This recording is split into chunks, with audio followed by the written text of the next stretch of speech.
Hello friends, welcome to my YouTube channel. तो आज start करने वाले हैं समास कि समास क्या होते हैं, समास के कितने प्रकार है, समास की परिभाषा। तो चलिए स्टार्ट करते हैं। समास का अर्थ संक्षिप्त होता है, कम से कम शब्दों में अधिक से अधिक अर्थ प्रकट करना समास का लक्ष्य होता है। वस्तुतः दो या दो से अधिक शब्दों का परस्पर संबंध बताने वाले शब्द अथवा प्रत्ययों को लोप होने पर जो नया शब्द बनता है उसे समासिक शब्द या समासिक पद कहते हैं। एक और दिया हुआ नीचे, दो या दो से अधिक शब्दों अथवा पदों के संयोग को समास कहा जाता है। समासिक शब्द अथवा पद के अर्थ अनुकूल विभाजित करना विग्रह कहलाता है। मतलब आप डायरेक्ट समझिए ये कि जैसे हम कम शब्द बोलते हैं और सामने वालों को ज़्यादा समझ आए, मतलब हम कम बोलेंगे और ताकि सामने वाला समझ ले कि क्या बोलना चाहता है। नहीं तो वही होता है समास की कम से कम शब्दों में प्रकट करें और ताकि सामने वालों को ज़्यादा समझ। चलिए समास का प्रकार देखते हैं।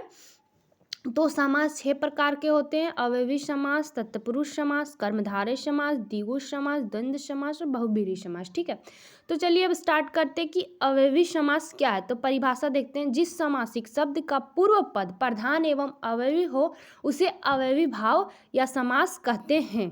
तो इस समास में समूचा पद क्रिया विशेषण अव्ययी हो जाता है, जैसे प्रत्येक दिन। तो इसमें प्रत्यय और दिन, तो इसमें जो है शब्द वो प्रत्यय है, अथवा संभव, अमरण इत्यादि। उसके बाद देखिए यहाँ पे अव्ययी समास के कुछ उदाहरण दिए हुए हैं। अव्ययी समास के उदाहरण देख लीजिए थोड़ा सा आप, जैसे मन के अनुसार, अनुकूल, अव्ययिक्त। तो ये आप लिख लीजिएगा, ज़्यादा बताने की जरूरत नहीं है। चलिए अब तत्पुरुष समास देखते हैं कि तत्पुरुष समास क्या है। तो जिस समासिक शब्द का उत्तर पद अंतिम पद प्रधान हो उसे तत्पुरुष समास कहते हैं। जिसका मतलब जिस शब्द का उत्तर पद और अंतिम पद दोनों मतलब प्रधान हो उसे क्या बोलते हैं, तत्पुरुष समास कहते हैं। तो इस समास के दोनों पदों के बीच कारक चिन्ह लुप्त होता है तो उसे हम तत्पुरुष समास कहते हैं। जैसे राजपुत्र, तो इसमें राज भी है और पुत्र भी है। रसोई घर, राजकन्या। ठीक है, तो चलिए ये तत्पुरुष हो गया। अब तत्पुरुष का मतलब तत्पुरुष समास के 6 भेद होते हैं। जैसे फर्स्ट हो गया कर्म तत्पुरुष, फिर हो गया दूसरा कारण तत्पुरुष, उसके बाद तीसरा हो गया संप्रदन तत्पुरुष, चौथा हो गया आपादन तत्पुरुष, पांचवा सबंध तत्पुरुष, अधिकारण और छठा अधिकारण तत्पुरुष। तो इसके सारे उदाहरण दिए हुए हैं, आप देख के और लिख लीजिएगा और समझ लीजिएगा। चलिए अब तीसरा हो गया कर्मधारय समास। जैसे परिभाषा हम बताते इसका, जिस समासिक पद का उत्तर पद प्रधान हो और दोनों पक्षों में उपमेय हो, उपमान और विशेषण विशेष का संबंध हो उसे कर्मधारय समास कहते हैं। जैसे कनकलता, महात्मा, उसके बाद में पुरुषोत्तम। तो इसका उदाहरण देखते हैं। जैसे समासिक शब्द विग्रह, जैसे कनकलता यहाँ पे दिया हुआ है कनकलता।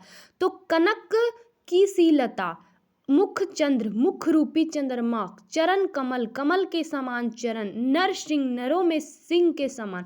तो इसी को विग्रह करना है। एग्जाम में ये क्वेश्चन आ सकता है 1 नंबर में। तो आप इसको इस तरह जैसे दिया रहेगा एग्जाम में कनकलता, कनकलता दिया रहेगा तो उसमें आप समझ लीजिएगा कि ये कर्मधारय समास है। तो इसमें हम लिख देंगे, जैसे कनकलता दिया हुआ है तो लिखेंगे कनक की सी लता। ठीक है, जैसे महात्मा, तो महात्मा है जो पुरुष, ऐसे। ठीक है, अब इसका उदाहरण, अब विशेषण और विशेष भी दिया हुआ है इसमें, थोड़ा सा देख लीजिए ये जो दिया हुआ है ये महाकाव्य वाला। उसके बाद में चलते हैं चौथा द्विगु समास कि द्विगु समास क्या है। तो परिभाषा देखते हैं। जिस समासिक शब्द का पहला पद संख्यावाचक विशेषण हो उसे द्विगु समास कहते हैं। द्विगु समास में संहार एवं उपपद प्रधान द्विगु होता है। ठीक है, चलिए उसका उदाहरण दिया हुआ है। जैसे पंचवटी, इसमें द्विगु समास रहेगा तो क्या समझ, जैसे पंचवटी दिया हुआ है, त्रिफल दिया हुआ है। जैसे 5 वटों का समूह, त्रिफल 3 फलों का समूह, शताब्दी 100 वर्षों का समूह, त्रिलोक 3 लोकों का समाहार, त्रिभुवन 3 भुवनों का समाहार, 9 ग्रह 9 ग्रहों का समाहार। जिस जगह पे ऐसा दिया हुआ रहेगा तो समझ लीजिएगा कि ये द्विगु समास है। बहुत ही आसान है। जैसे चौराहा यहाँ पे दिया हुआ है ना, चौराहा, त्रिवेणी, ये चतुर्वेदी, त्रिलोक, पंचलेख। तो ये उदाहरण दिया हुआ है, तो ये क्वेश्चन आ सकता है कि द्विगु समास किसे कहते हैं और द्विगु समास के कुछ उदाहरण लिखिए। ये 1 नंबर में आ सकते हैं, तो ये उदाहरण आप 1-2 लिख देंगे तो आपको 1 नंबर मिल जाएगा बहुत आसानी से।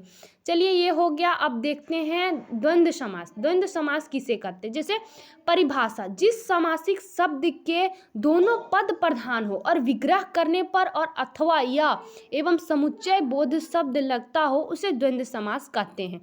जैसे चाय कॉफ़ी, जैसे हम कोई जब गेस्ट आते तो हम बोलते हैं क्या चाय लीजिएगा या कॉफ़ी लीजिएगा। ऊंचा नीचा, ऊंचा और नीचा, माँ और बेटी, आग पानी, पापा मम्मी, बाबा दादा, कंद मूल, ऐसे ये सब जहाँ पे 2 शब्द रहेंगे और दोनों समासिक शब्द के दोनों पद प्रधान हो, जैसे दोनों पद, जैसे यहाँ चाय भी प्रधान है और कॉफ़ी भी प्रधान है, तो ये दोनों पद प्रधान है कि नहीं। तो उसी तरह यहाँ पे द्वंद्व समास, जहाँ पे अगर मान लीजिए दिया रहेगा कि चाय और कॉफ़ी, तो बताइए चाय और कॉफ़ी कौन सा समास है, तो वहाँ पे आप आसानी से लिख सकते हैं कि ये द्वंद्व समास है। जैसे माता पिता, लाभ हानि, जैसे 2 वर्ड मिला रहता है ना, बहुत आसानी से इसे बोल सकते हैं। धन दौलत, लोटा डोरी, राजा रानी, आना जाना, बेटा बेटी, राधा कृष्ण, दस ऑल, ये सब चीज़ें हो गया द्वंद्व समास के अंदर आती है। चलिए अब लास्ट और छठा देखते हैं।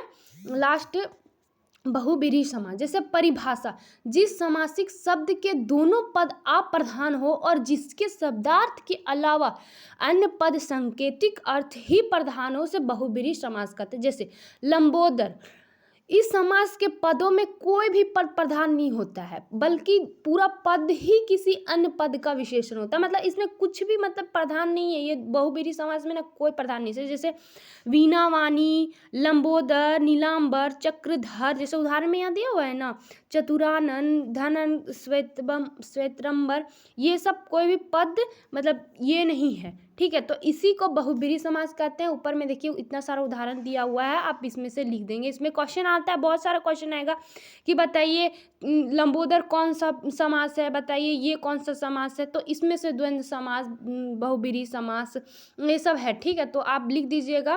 तो एक बार चलिए और देख लेते हैं कि जिस समासिक शब्द के दोनों पद अप्रधान हो, मतलब जिस शब्द में दोनों पद अप्रधान हो, मतलब प्रधान कोई नहीं है, उस शब्दार्थ के अलावा अन्य पद सांकेतिक अर्थ ही प्रधान हो उसे बहुब्रीहि समास कहते हैं। ठीक है, तो हमको लगता है कि आप लोग को समझ में आ गया होगा। आप सुन के भी लिख सकते हैं या तो फिर देख देख के लिख सकते हैं। चलिए बहुब्रीहि समास हो गया। अब उसका बहुत सारा उदाहरण है, उदाहरण आप लिख सकते हैं देख के। तो चलिए हो गया, आज का टॉपिक ख़त्म हो गया। Thank you.